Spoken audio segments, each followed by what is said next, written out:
আসসালামু আলাইকুম। মেসা সরকারি মহিলা কলেজ কর্তৃক আয়োজিত আজকের অনলাইন ক্লাসে সবাইকে স্বাগত জানাই। আশা করি সুপ্রিয় শিক্ষার্থীবৃন্দরা সকলেই ভালো আছে, সুস্থ আছে এবং স্বাস্থ্যবিধি মেনে বাড়িতে অবস্থান করছে। সাথে সাথে অনলাইনে লেখাপড়াটাও চালিয়ে নিয়ে যাচ্ছে। করোনার এই ক্রান্তি লগ্নে বাড়িতে বসে সময় নষ্ট না করে আসলে আমাদের প্রত্যেকেরই উচিত সময়টাকে যথাযথভাবে কাজে লাগানো। কারণ সময় চলে গেলে সেটাকে আর ফিরে পাবে না। তাই আমাদের এই প্রয়াস এবং এই প্রয়াসটাকে তোমরা সাধ্যমতো চেষ্টা করলে আমাদের এই প্রয়াসটুকু সার্থক হবে। তো আসো আজকে আমরা আমাদের পাঠে চলে যাই। আমার পরিচিতি তোমরা সকলেই জানো, আমি ফারজানা শবনম, সহকারী অধ্যাপক প্রাণীবিদ্যা ও আমাদের আজকের পাঠ একাদশ অধ্যায়ের মেন্ডেলের দ্বিতীয় সূত্রের ব্যতিক্রম পলিজেনিক ইনহেরিটেন্স বা বহুজিনীয় উত্তরাধিকার এবং A B O blood group এবং আরএইচ ফ্যাক্টর। আমি গত ক্লাসে মেন্ডেলের প্রথম এবং দ্বিতীয় সূত্রের ব্যতিক্রম সমূহ পড়িয়েছিলাম, এপিস্টেসিস পড়িয়েছিলাম, লিথাল জিন পড়িয়েছিলাম। এই সংক্রান্ত কোশ্চেনগুলি পরীক্ষায় আসে বিধায় জেনেটিক্স থেকে একটি কোশ্চেন অবশ্যই তোমরা কমন পাবে বিধায় এই অধ্যায়টাকে অবশ্যই গুরুত্বের সাথে নেবে এবং পড়বে। তো আসো পলিজেনিক ইনহেরিটেন্স বা বহুজিনীয় উত্তরাধিকার জিনিসটা কি আমরা সেটা বোঝার চেষ্টা করি। আমরা মেন্ডেলের সূত্রে পড়েছি যে জীবের প্রত্যেকটি বৈশিষ্ট্য একজোড়া ফ্যাক্টর বা জিন দ্বারা নিয়ন্ত্রিত হয়, কিন্তু কোনো কোনো জীবের ক্ষেত্রে দেখা যায় যে বিভিন্ন লোকাসে অবস্থানকারী একাধিক জিন জীবের একটি মাত্র বৈশিষ্ট্য প্রকাশ করে। ঠিক আছে, অর্থাৎ কোনো কোনো জীবের ক্ষেত্রে বিভিন্ন লোকাসে আমরা জানি যে সেই জিন দুইটা মেন্ডেলের সূত্র অনুযায়ী জানি কি আমরা যে একই লোকাসে অবস্থিত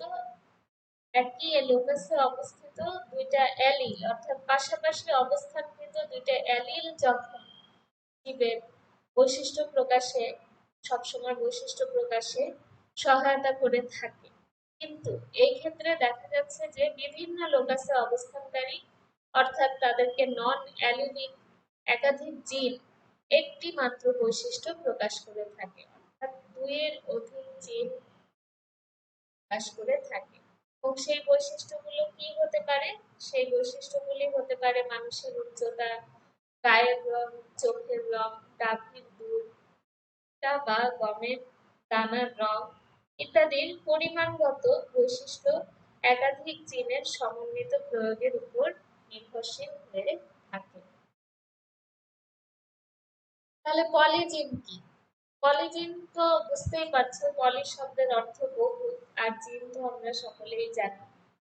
তো বিভিন্ন লোকাসে অবস্থিত নন অ্যালিলিক জিনের একটি গ্রুপ সম্মিলিতভাবে কোনো জীবের একটি পরিমাণগত বৈশিষ্ট্য নিয়ন্ত্রণ করলে তখন সেই জিন গ্রুপকে পলিজিন বলে। তাহলে এরা হচ্ছে নন অ্যালিলিক জিনের একটি গ্রুপ, তারা সম্মিলিতভাবে কি করে? সম্মিলিতভাবে একটি পরিমাণগত বৈশিষ্ট্য নিয়ন্ত্রণ করে। তাহলে পলিজিনে নিয়ন্ত্রিত মাত্রায় পরিমাণগত বৈশিষ্ট্যের যে বংশগতি, এই বংশগতিটাকে বলা হচ্ছে পলিজেনিক ইনহেরিটেন্স। কে ম্যাথার 1954 সালে একে পলিজিন হিসাবে নামকরণ করেন এবং পলিজিনের প্রভাব ক্রমবর্ধিষ্ণু হওয়ায় এমন বৈশিষ্ট্যকে মাত্রিক চরিত্র বলা হয়, অর্থাৎ প্রকট বৈশিষ্ট্যর যত পরিমাণে থাকবে, যদি প্রকট বৈশিষ্ট্যের জন্য দায়ী হয় ক্যাপিটাল বি, এটা যদি দুইটা থাকে তিনটা থাকে তাহলে তার প্রকাশটা তত বেশি হবে। তাহলে এটাকে মাত্রিক চরিত্র হিসাবেও নির্ণয় করা হয়ে থাকে। আমরা তো নিগ্রোদেরকে চিনি, নিগ্রোদের মতো কুচকুচে কালো এবং শ্বেতাঙ্গদের মতো ককেশীয়রা যারা দেখেছি তাদেরকে ধবধবে সাদা, তাই না? তাহলে এটা হচ্ছে পলিজিনের একটা প্রকৃষ্ট উদাহরণ হতে পারে যে নিগ্রো এবং শ্বেতাঙ্গ মানুষের মধ্যে বিয়ের ফলে সৃষ্ট যারা হয় তাদেরকে বলা হয় মিউল্যাটো। তো মিউল্যাটোদের গায়ের বর্ণ কেমন হয়? ঠিক কালোও হয় না, আবার একদম সাদাও হয় না, একটা মাঝামাঝি বর্ণ হয়ে থাকে। তো মিউল্যাটোদের গায়ের বর্ণের উত্তরাধিকার, এটা পলিজেনিক ইনহেরিটেন্সের একটি উদাহরণ। এখন নিগ্রোদের যে কালো কুচকুচে রং, সেটার জন্য দায়ী হচ্ছে capital B1, capital B1, capital B2, capital B2। এখানে দেখো যে নন অ্যালিলিক জিন কিন্তু এরা একই লোকাসে এরা অবস্থিত নয়, অর্থাৎ এখানে দুই জোড়া জিন। আমরা এক জোড়া জিনকে দেখেছি বৈশিষ্ট্য প্রকাশের জন্য দায়ী হয়, কিন্তু এখানে দুই জোড়া জিন এই বৈশিষ্ট্য প্রকাশ করছে। এবং শ্বেতাঙ্গদের ক্ষেত্রে যদি আমরা স্মল বি ধরি, তাহলে শ্বেতাঙ্গদের যে সাদা রঙের জন্য দায়ী এই চার জিন বা দুই জোড়া জিন। তাহলে এদের জিনোটাইপ F1, এদের মধ্যে যদি ক্রস ঘটানো হয়, তাহলে F1 জন্যতে এদের জিনোটাইপ কি হবে? এদের জিনোটাইপ হবে এই যে B1, capital B1, small B1, capital B2, small B2। অর্থাৎ এদের ফিনোটাইপ হবে মিউল্যাটো বা মাঝামাঝি, অর্থাৎ এরা একেবারে কালোও হবে না, আবার একদম ধবধবে সাদাও হবে না। আর F2 তে যে কি হবে, অর্থাৎ পরবর্তী যে বংশধর প্রজন্ম, এই মিউল্যাটোদের মধ্যে আবার ক্রস ঘটালে যে নানা ধরনের বর্ণ বিশিষ্ট বংশধরদের আমরা দেখতে পাবো। তো আসো আমরা দেখি F2 তে কাদেরকে আমরা পাচ্ছি। F2 তে যে আমরা নিগ্রো পুরুষ এবং শ্বেতাঙ্গ স্ত্রীর মধ্যে যখন ক্রস ঘটাবো, genotype one capital B1, capital B1, capital B2, capital B2, এটা F1 জন্যতে তো আমরা এটা পেলাম। F1 জন্যটাই এখানে আমি দেখিয়েছি। গ্যামেট সৃষ্টি হলো, এখানে কি হলো, capital B1, capital B2, capital B1, capital B2। এখন এদের মধ্যে ক্রস ঘটানো হলো F2 তে যে।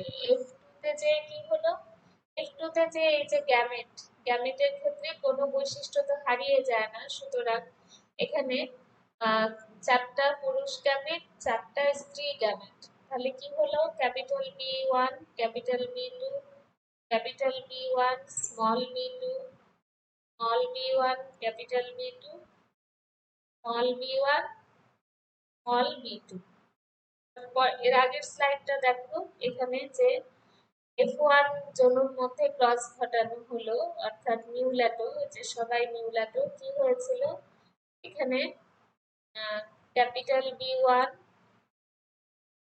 আর হচ্ছে এখানকার হচ্ছে কি আসবে, স্মল B1, তাই না? তারপরে কি আসবে, ক্যাপিটাল B2, এখানকার আসবে হচ্ছে স্মল B2, সবাই মিউল্যাটো। এটা হলো হচ্ছে তোমার মিউল্যাটোদের জিনোটাইপ। জিনোটাইপের ফলে আমরা এটা পেলাম।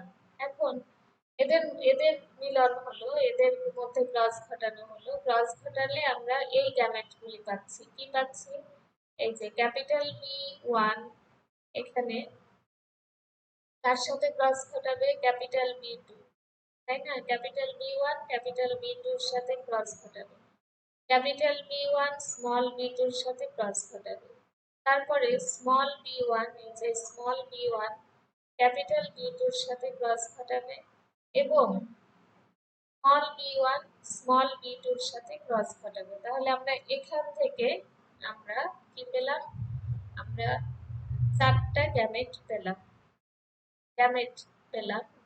তারপরে আবার এখান থেকে আমরা চারটা গ্যামেট পেলাম।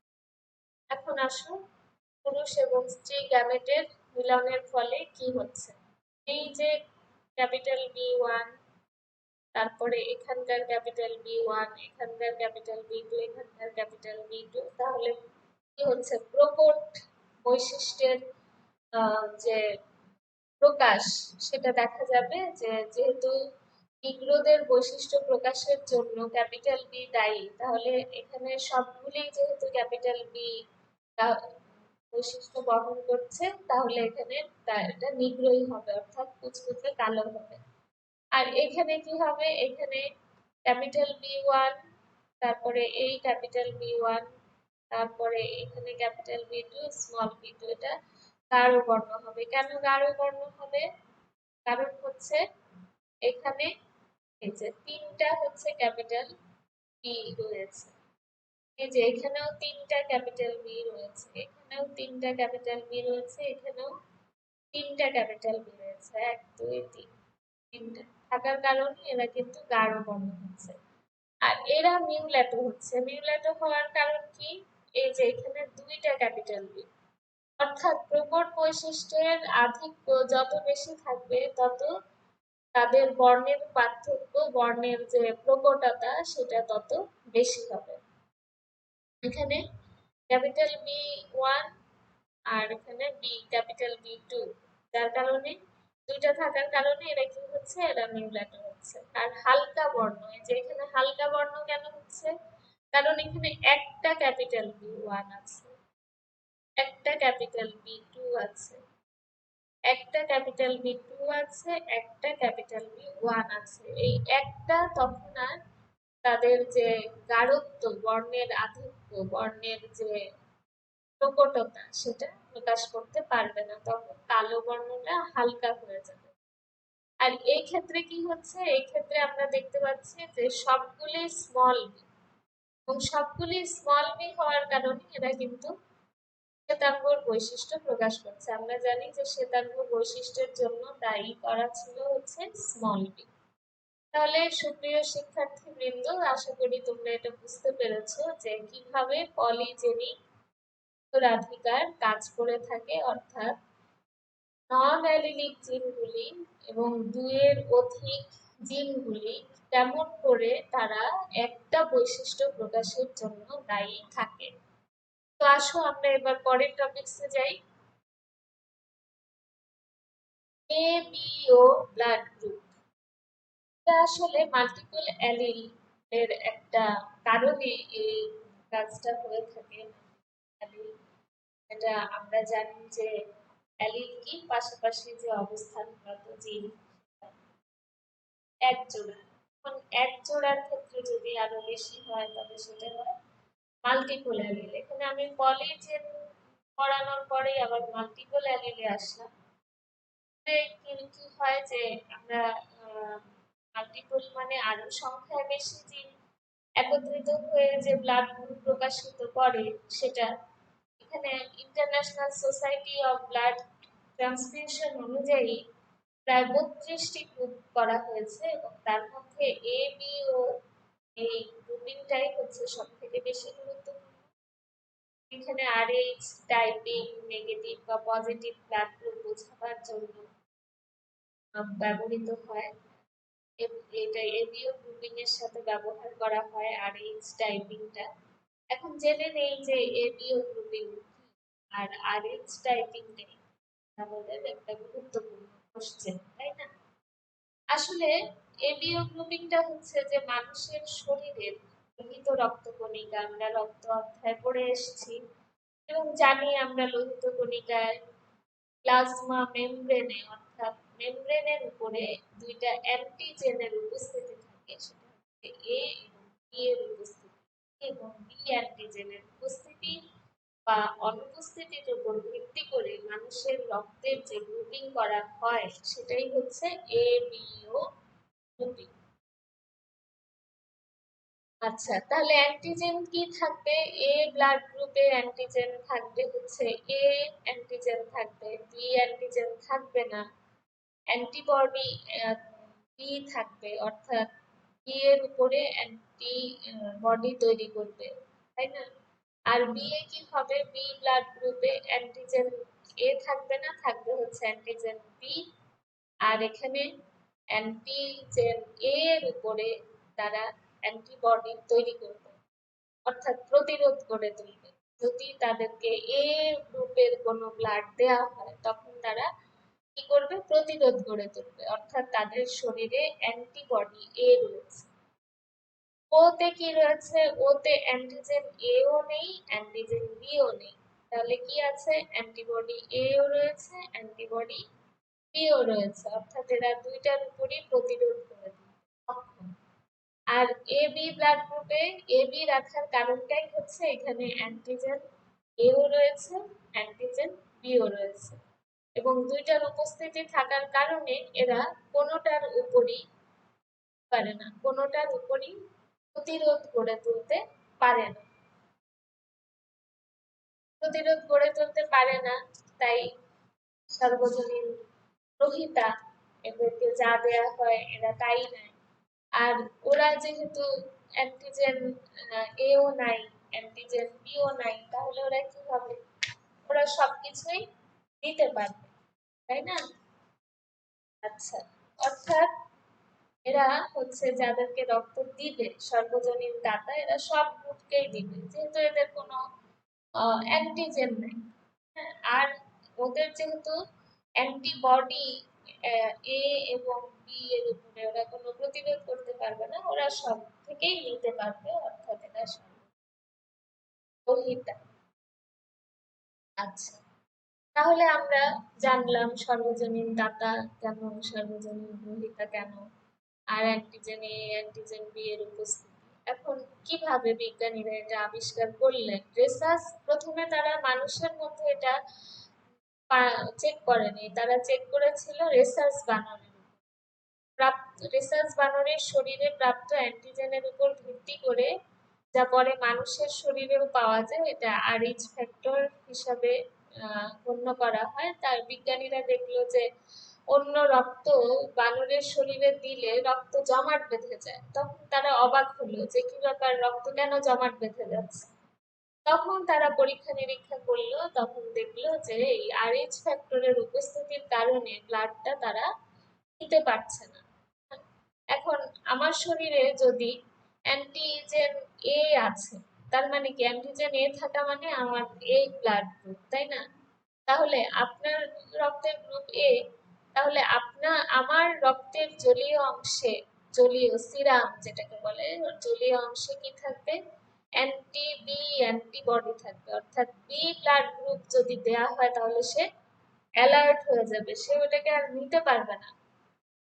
এখন আমার শরীরে যদি বি গ্রুপের রক্ত দেওয়া হয় তাহলে তো অ্যান্টি এ অ্যান্টিবডি আছে, তবে অ্যান্টি এ সম্পন্ন রক্ত অ্যান্টি এর অ্যান্টিবডির প্রভাবে বিক্রিয়া করবে, এবং যার ফলে তার শারীরিক অসুবিধা হবে, এবং তাই এ কারণেই এক গ্রুপের রক্ত আর এক গ্রুপকে দেওয়া যায় না এই অ্যান্টিবডি থাকার কারণে, কারণ সে ওইটা প্রতিরোধ গড়ে তোলে।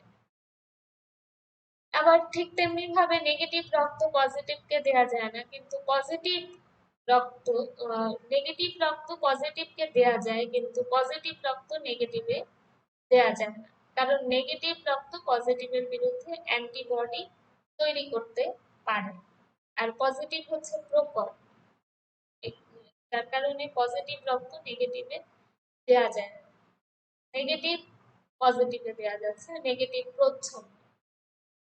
অর্থাৎ এ বি পজিটিভ রক্ত হচ্ছে সর্বজনীন গ্রহীতা, যাতে কোনো ধরনের অ্যান্টিবডি নাই, অ্যান্টিবডি না থাকার কারণে সে কোনো প্রতিরোধ গড়ে তুলতে পারছে না, যার কারণে তাকে যে ব্লাড গ্রুপে দেওয়া হোক না কেন সে সেটা গ্রহণ করতে সক্ষম। আর ও হচ্ছে দাতা, কারণ কি? কারণ হচ্ছে তার অ্যান্টিজেন নাই, যার কারণে সে সবই নিতে পারছে, সবকে দিতে পারছে আর কি, তার antigen.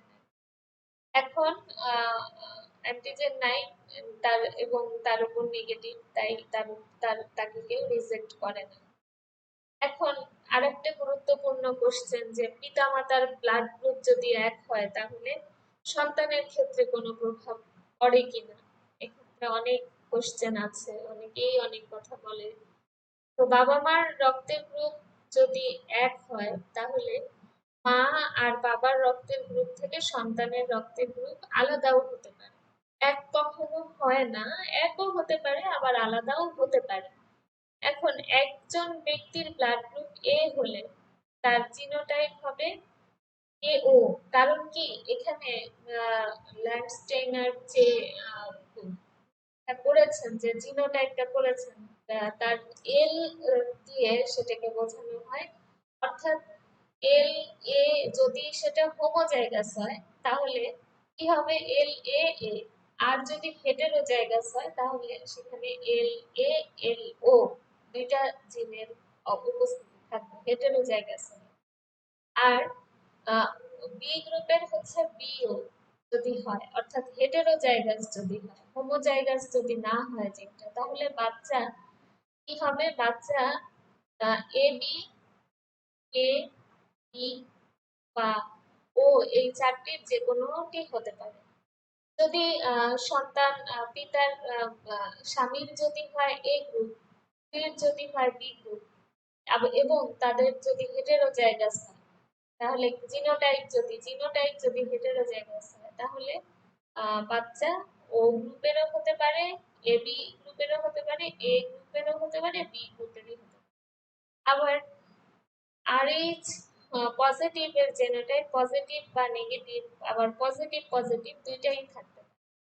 Positive blood positive blood group প্রকাশে যথেষ্ট, কিন্তু আরএইচ নেগেটিভ মানে হলো নেগেটিভ নেগেটিভ, কাজে দুইজনের নেগেটিভ হলে নিশ্চিতভাবে বাচ্চা হলেও অন্তত একজনের পজিটিভ থাকলে বাচ্চা পজিটিভ বা নেগেটিভ দুইটাই হতে পারে।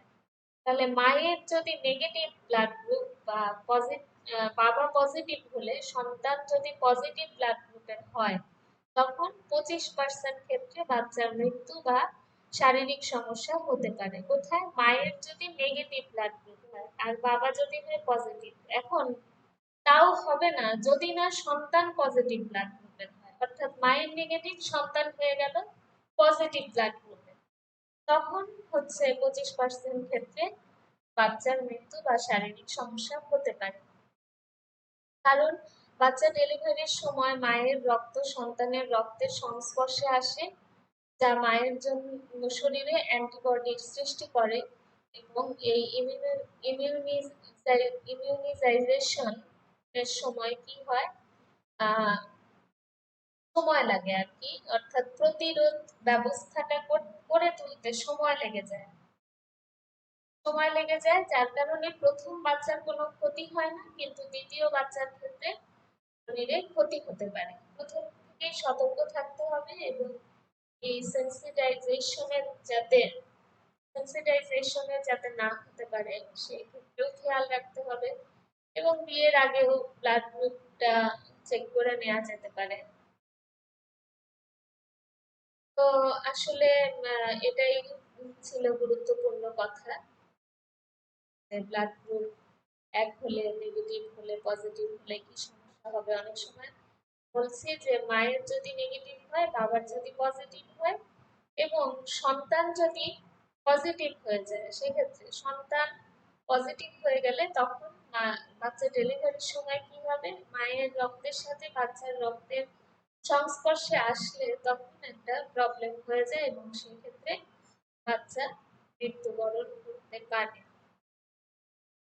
এটা হচ্ছে মূল কথা।